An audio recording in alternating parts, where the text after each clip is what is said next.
is 8:42, and if that's the silence you're looking for, happy silence, we'll call it. This is the woman for you. She's saying, lighten up, everybody. Her name is Jacquie Hermans. She's a laughter coach and a personal growth trainer, and you're helping us have a more harmonious relationship with our spouse rather than going for the usual, which is pushing each other's buttons, gloves are off, all out. War, pretty much, like War of the Roses fight. It can't go that way. A couple, right? So the first one is, you asked, do you ever get mad at your partner for getting mad at you? That could be a problem. How come? And that used to happen to me all the time. My partner and I would, let's say I was getting upset with him, and then all of a sudden he's mad at me. I'm like, that's not fair. I wanted to be mad. Let me be mad. You're the one who's in trouble. But it would automatically go that way, and then we're both mad at each other. 3 days later, he's finally talking to me again. And I'm like, I have to figure out a way. Why is this happening?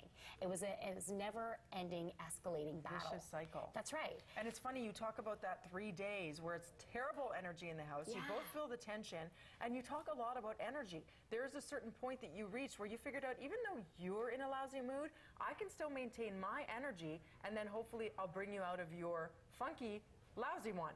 Exactly. How do you do that without angering them more? Because sometimes they want to see you down. They want to see it's affecting you too. They don't want to see you skipping and happy until I come out of it, right? Yes. Okay, so the first thing that's important is that if your partner has a dark cloud over their head, you need to be aware of where you're feeling.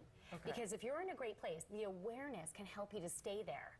And then when you feel yourself getting agitated, you're like, no, no, no, that's their stuff. It's not mine.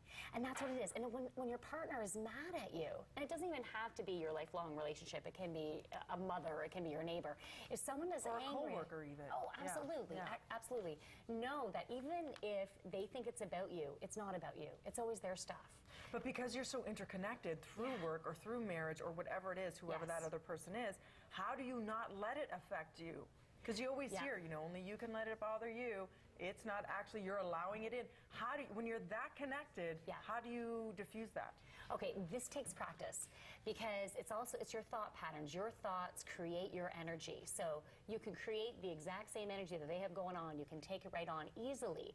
However, if you start with going, okay, this is their stuff. It's really not about me. Even though they're making it out to be about me, it's not. So I need to have compassion for where they are because we all get into our stuff. We all have those buttons.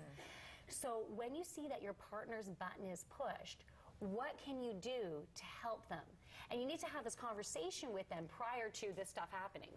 The stuff happens. When the temper's cool. Right, when the temper's cool. Okay, next time this happens, what do you need when you're in your stuff?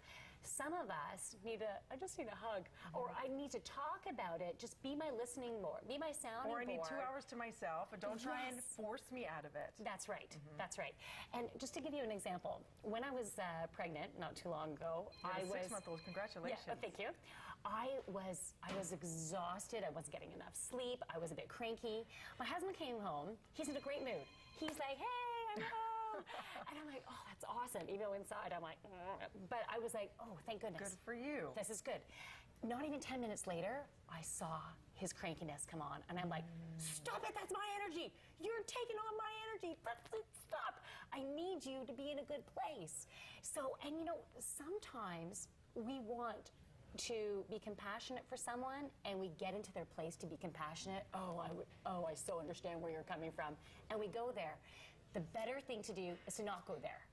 Stay exactly where you are in that great place, and your energy beams off of you. Let their energy bounce off of you and allow your energy to encompass them. Very good advice to be used everywhere, not just at home for sure. For more information, lightenup.ca. You can meet Jacquie on Monday, September 13th, looking ahead here, speaking at the Arts and Letters Club in Toronto. For tickets and info, it's lightenup, LIGHTNUP.ca. Thank you, and good luck with your little one. That's fantastic. Yeah, thank you. Right now over to Jennifer at Live. She's always lightening up, for us anyway. She's a light bulb.